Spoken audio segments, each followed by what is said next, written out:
Fala pessoal, beleza? Professor Jean Azevedo, aula de revisão para ESA.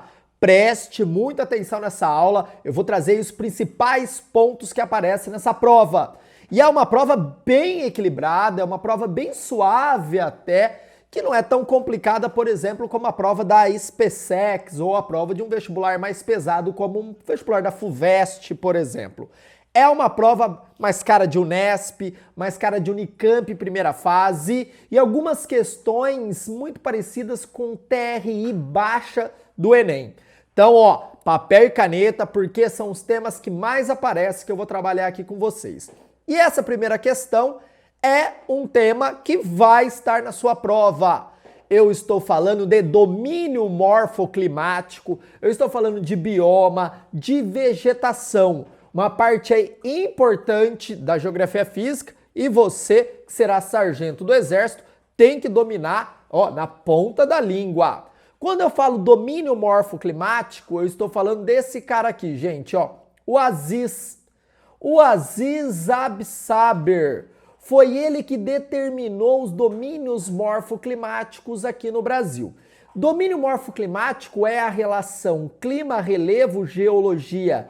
Dessa trinca, ele determinou aí os domínios de acordo com essas características. Vamos trazer um exemplo, ó. Eu vou pegar esse cara aqui, que é o Mares de Morros. Os Mares de Morros é o relevo mamelonar.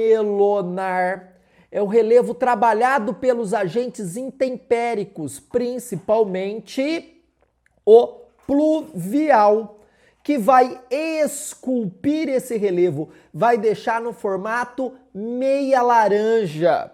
Quem definiu isso foi o Aziz Absaber. Quando nós falamos de cerrado, o Aziz vai classificar como as savanas brasileiras. A Mata Atlântica, ela está aqui em cima desse mar de morro, que engloba a Serra do Mar, a Serra da Mantiqueira. Suave? Já o domínio amazônico, ele é tão rico que ele é único na classificação do Aziz Absaber. Sabe os pampas gaúchos? O Aziz Absaber classifica como as pradarias brasileiras. Tudo bem? Ó, não pode esquecer de domínio morfoclimático. E essa questão, ele vai falar aqui, ó, do segundo mais extenso domínio natural. Quando eu falo domínio natural, eu vou estar relacionando com domínio morfoclimático, com bioma, com vegetação. Fique ligado, que caracteriza por estar associado, olha a relação com o clima tropical, que possui duas estações bem definidas. Você tem verões chuvosos, com ação de uma massa de ar aqui, guarda isso, que é a massa equatorial continental. A única continental, olha aqui, informação, úmida. Por conta dos ventos alísios que jogam umidade do oceano para a região amazônica, fora a evapotranspiração dos vegetais, que é muito na Amazônia, e também a evaporação da grande bacia do Amazonas. E longas estiagens no inverno, onde você tem uma diminuição muito grande da massa equatorial continental, que vai diminuir a pluviosidade no Brasil central, que é onde tem esse tipo de domínio natural. Ah, Gê, eu já tô sabendo, vou acertar. Ó, predominam formações arbustivas que cobrem os solos ácidos. Por isso que é nessa região que tem que se adicionar cal, que é um processo que eu chamo de calagem.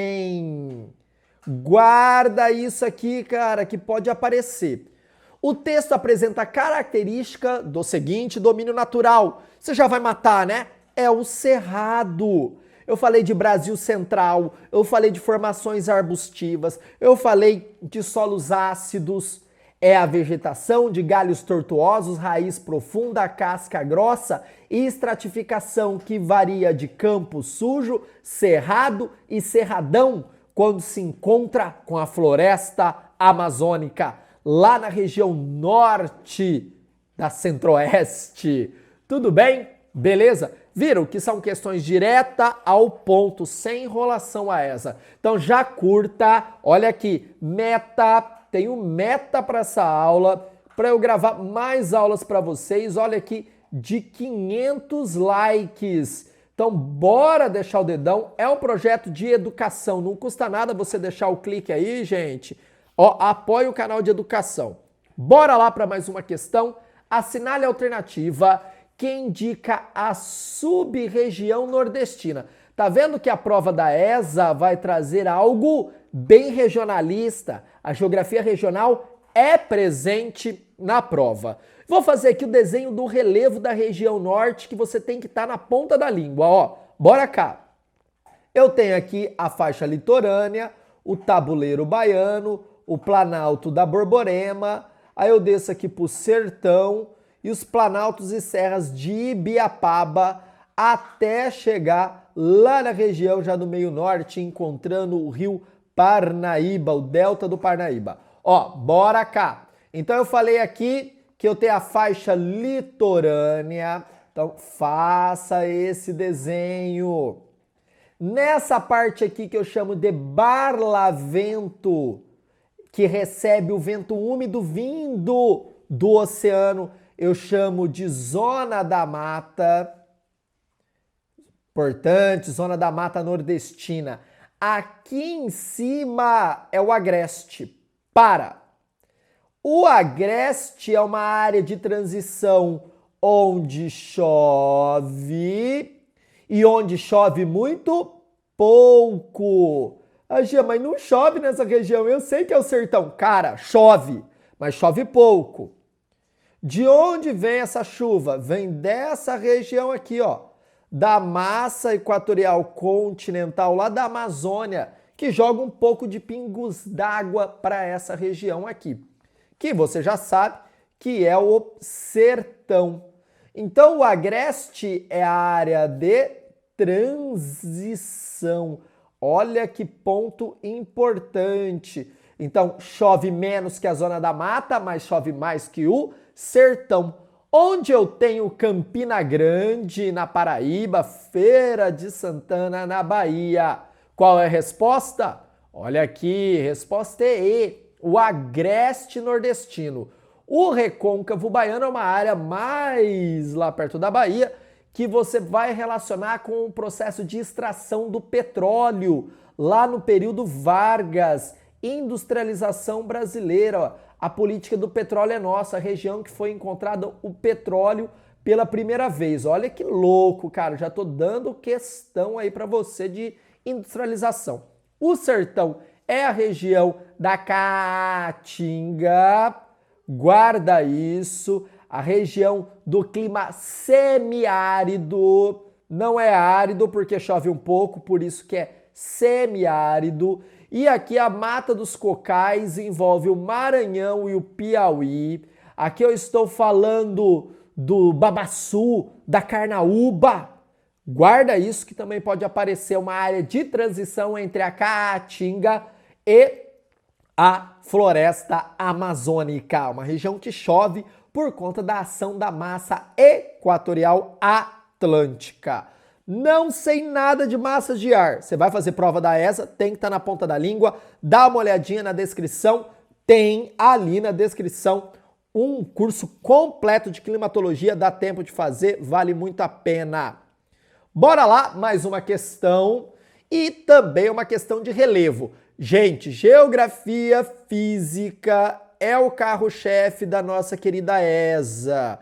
O soldado das Forças Armadas tem que estar na ponta da língua.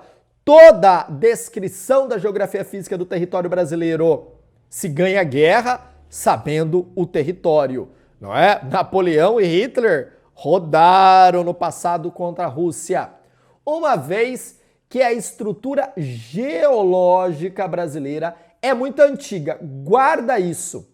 Nós não temos dobramento moderno, nós temos dobramentos antigos, onde a ação das placas tectônicas está estável. Não está ativo. Onde eu tenho placa tectônica ativa? Nos limites de placa. Limites. Onde eu tenho limite aqui perto do Brasil, Jean? Onde eu tenho choque da Nazca, da placa Nazca, com a placa sul-americana. Beleza? Então, aqui você vai ter um choque convergente, onde você vai ter tectonismo e atividade sísmica. Eu tenho aqui, ó, terremoto. No Brasil tem terremoto, Jean? Tem. Guarda isso também, ó. Vou marcar aqui, ó. Bora lá, só você vai acertar isso. O Brasil tem terremotos. Ah, mas Jean, eu não sabia. Ah, cara, aprende agora. Onde nós temos, principalmente no norte de Minas Gerais, no Rio Grande do Norte, no Acre. No Acre e no Rio Grande do Norte, nós sentimos os tremores e os limites de placas. No norte de Minas é a acomodação do solo, é o neotectonismo. Anote isso. Olha o tanto de coisa. Bora lá. Que o território apresenta sua superfície bastante desgastada pela erosão. Uma das formas de relevo a seguir não existe no Brasil. Ah, cara, o que não existe no Brasil? No Brasil existe a depressão relativa? Sim. Planície costeira? É o litoral. Planície fluvial? Sim, os rios. Chapadas e planaltos? Claro, gente. Chapada Diamantina, Planalto da Borborema. O que nós não temos? Isso aqui, ó. Cadeia montanhosa. Eu estou falando de dobramentos modernos. Estou falando de Cordilheira dos Andes. Estou falando... estou falando de Himalaia, do Everest. É onde eu tenho isso aqui. Choque de placa, limites de placas. Suave? Vamos lá, mais uma questão. Essa questão, também da geografia física, está falando aqui nas áreas muito úmidas da Amazônia, típicas de clima equatorial. Quando eu falo de clima equatorial, estou falando disso aqui, ó, chuva. Chove dia sim na região amazônica. São as famosas chuvas convectivas ou as chuvas torrenciais, o famoso toró. Evapora, evapora, evapora. Condensa, condensa, condensa. Chove, chove, chove. Chuvas isoladas, pesadas em curto espaço de tempo que provocam as enchentes. E os solos amazônicos são lavados, principalmente quando você tira a cobertura vegetal. De novo, playlist ali, obrigado a assistir ela inteira, que eu falo muito disso, e eu gravei na Amazônia. E o cara que vai prestar ESA tem que estar na ponta da língua tudo da Amazônia, porque tem que gabaritar a geografia. Esses solos são lavados e têm seus minerais e nutrientes escoados pelas águas da chuva. Eu até vivenciei em loco uma região que passa por um processo intenso de empobrecimento do solo em curto prazo. O processo de degradação do solo denominamos, olha aqui, ó, B, lixiviação. Isso aqui explica lixiviação. Laterização é acúmulo de metal pesado, por exemplo, o ferro, onde nós temos aquelas crostas de ferro associado ao solo. Desertificação, eu tenho aqui o processo intenso de empobrecimento do solo provocado por um clima árido. Guarda isso, é um clima árido, onde eu tenho então, Jean, desertificação no Nordeste brasileiro. Aqui eu tenho o processo de arenização. Antropização é o homem passando por todo um processo ali de ação nesse solo. Aqui você está falando de algo natural. Sim, é levado pela retirada da cobertura vegetal, mas a melhor resposta é lixiviação, tá? Ravinamento é um processo erosivo. Erosão é a segunda etapa da erosão, onde eu tenho o sulco, a ravina e a vossoroca. Isso aqui também sempre aparece, tá? Processo erosivo intenso. Bora deixar o like, gente. Se fosse canal de entretenimento, vocês já estariam ali, né, apertando no dedinho, ó. Vale a pena, 500 likes, nossa meta. Vamos continuar gravando aí aulas para ESA, para revisão. Outra questão, e essa questão da geohumana. Percebeu que a geofísica é muito mais cobrada na ESA, mas aparece. Geografia humana é um tema de urbanização, ó.